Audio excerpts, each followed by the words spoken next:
Rentrer chez soi pour les vacances n'a pas été facile. La SNCF a fermé plusieurs lignes de TGV en raison de la grève des travailleurs des transports.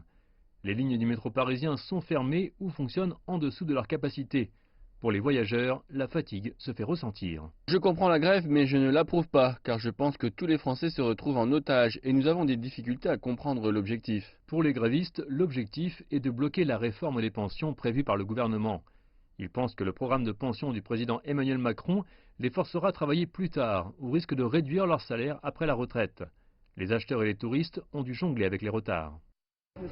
C'est un peu dur, on marche partout. On verra si nos genoux tiennent le coup. C'est un peu fou. Je loge en dehors de la ville, donc il me faut beaucoup de temps supplémentaire pour m'y rendre.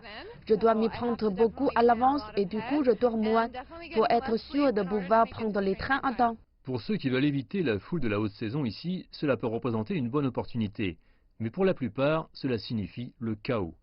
La SNCF déclare que près de 192 000 voyageurs vont devoir annuler leur voyage ou chercher d'autres moyens de transport cette semaine.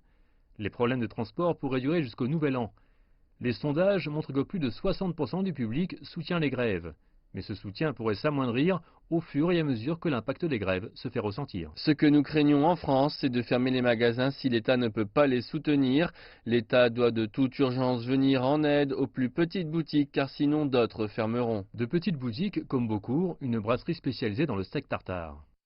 Je trouve que les grévistes sont égoïstes car ils ne pensent qu'à leurs propres bénéfices. Ils se moquent complètement de l'impact que cela a sur la vie des autres gens, aussi bien sur les employés que les patrons de magasins. Bartman déclare que ses ventes sont en baisse de 30% en raison des interruptions de transport et si ses employés ne peuvent pas se rendre au travail, ils ne sont pas payés.